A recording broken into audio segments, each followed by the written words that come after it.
पृथक विकासखंड की मांग को लेकर कांडा क्षेत्र में चल रहा आंदोलन 17वें दिन भी जारी रहा। संघर्ष समिति के अध्यक्ष एडवोकेट गोविंद सिंह भंडारी और एडवोकेट अशोक भंडारी कालिका मंदिर परिसर में महातपस्या पर बैठे रहे, जहां आंदोलनकारियों का समर्थन लगातार बढ़ता नजर आया। वहीं पूर्व विधायक ललित फंडसवार भी आंदोलन स्थल पर पहुंचे और उन्होंने आंदोलनकारियों का समर्थन करते हुए उनकी मांगों को जायज बताया। इस दौरान उप जिलाधिकारी कांडा अनिल चन्याल भी मौके पर पहुंचे और आंदोलनकारियों से वार्ता की। उन्होंने आश्वासन दिया कि प्रशासन द्वारा इस मुद्दे को गंभीरता से लेते हुए शासन स्तर पर लगातार पत्राचार किया जा रहा है। उप जिलाधिकारी ने बताया कि जनगणना प्रक्रिया को ध्यान में रखते हुए वर्ष 2027 तक परिसीमन पर रोक लगी हुई है, जिसके चलते विकास खंड गठन से जुड़ी प्रक्रियाओं में फिलहाल बाधा आ रही है। बावजूद इसके प्रशासन समाधान के लिए प्रयासरत है।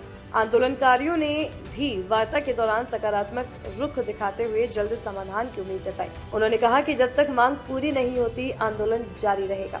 इस मौके पर तहसीलदार जगदीश गिरी, राजस्व उप निरीक्षक प्रकाश गोस्वामी, नवीन रौतेला, वीरेंद्र नगर कोटी, आलम मेहरा, महेश पंत, पंकज कुमार और गंगालाल वर्मा समेत कई लोग मौजूद रहे। पृथक विकासखंड कांडा कमचार की आज 17वें दिन की मांग के समर्थन में मैं भी अपने साथियों संग यहाँ पर पहुँचा हूँ और आज इस जो कांडा कमचार पृथक विकासखंड की मांग है उसमें आदरणीय हमारे गोविंद सिंह भंडारी जी जो विद्वान अधिवक्ता हैं और यहाँ के सम्मानित अध्यक्ष भी हैं संघर्ष समिति के, वो भी यहाँ पर आज धरना स्थल पर बैठे हैं और हमारे विद्वान अधिवक्ता आदरणीय भाई अशोक भाई यहाँ पर धरना स्थल पर बैठे हैं।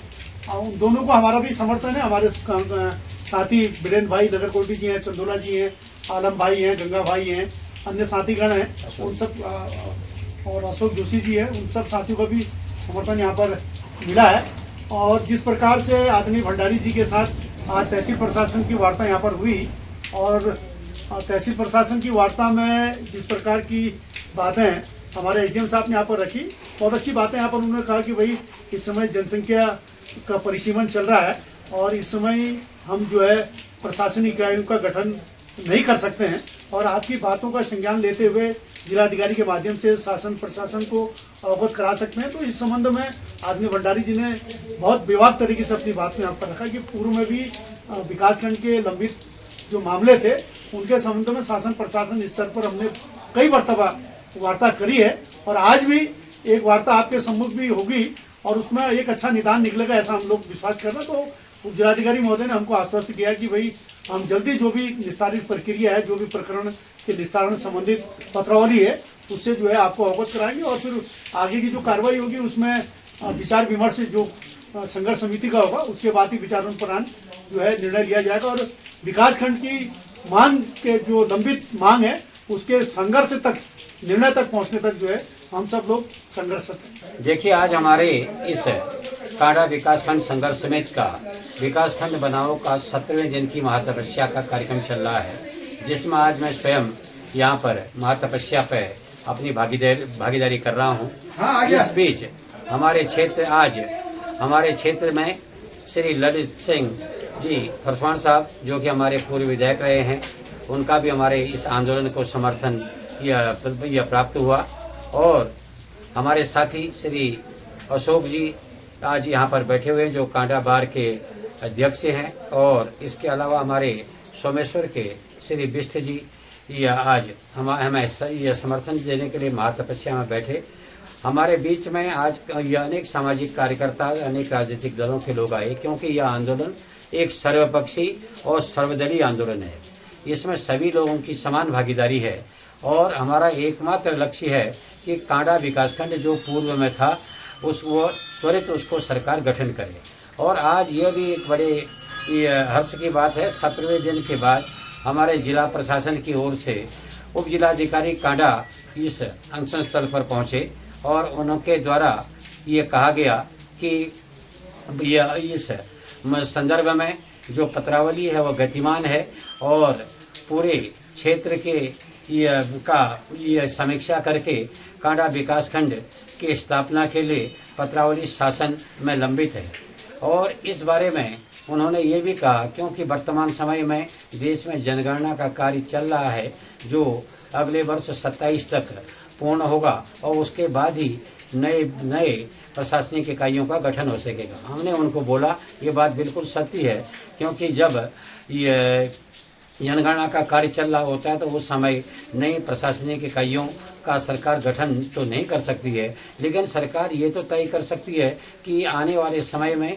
जनगणना के बाद यह कांडा विकासखंड की तत्काल स्थापना की जाएगी। इस संदर्भ में हमने उनसे ये भी कहा कि हमारे ज्ञापन को आप शासन स्तर पर प्रशासन स्तर पर भेजें और उस बारे में वार्ता कराएं ताकि हम आश्वस्त हो सकें कि हमारा ब्लॉक त्वरित रूप से गठित होगा और जनगणना का कार्य पूर्ण होते ही सरकार और प्रशासन के द्वारा हमारे ब्लॉक का गठन किया जाएगा। इस संदर्भ में हम अपने विकासखंड संघर्ष समिति की एक व्यापक बैठक कांडा में बुलाएंगे, कांडा कालिका मैया मंदिर के प्रांगण में जो हमारा तपस्या स्थल है, जिसमें सभी दलों के लोग, सभी संगठनों के लोग और सभी ग्राम प्रधान, जनप्रतिनिधि, क्षेत्र पंचायत सदस्य, जिला पंचायत सदस्य सब इस कार्यक्रम में आएंगे और उसके बाद हम अपनी नई रणनीति का खुलासा उसमें करेंगे कि हमारा आंदोलन अब किस चरण पर आगे को बढ़ेगा। मेरा नाम श्रीमती सरस्वती टमटा है। मैं ग्राम सभा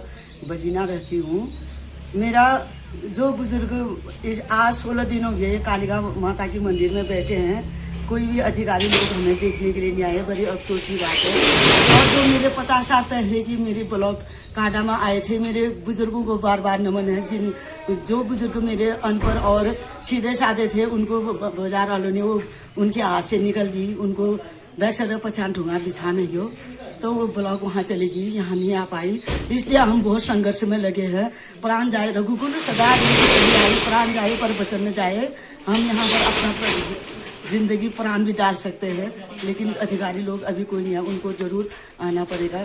अगर टैक्सी वाले 1000 मांगते हैं, पहले बैठो करते हैं ब्लॉक के काम के लिए, हम भागीशोर बाजार जाते हैं तो वहाँ जाने के बाद 50 की जगह 150 रुपया लेते हैं। अब पल्ले में है मेरा जेब में नहीं लगता, पान खावे कलकत्ता वाली हिसाब हो जाती है बागेश्वर जाके। आज कांडा पड़ाव में जो क्रमिक अनशन चल रहा था, जिसमें लगभग कांडा के समस्त जो यहाँ के निवासी हैं वो क्रमानुसार यहाँ पे धरना प्रदर्शन में बैठे हुए थे। उनके क्रमिक अनशन में आज मैं उनके बीच में उनकी समस्याओं को जानने के लिए और वार्ता करने के लिए आया था। तो आज हम लोगों की सकारात्मक वार्ता हुई है और मुझे उम्मीद है कि जल्दी से जल्दी हम इस समस्या का हल निकालें।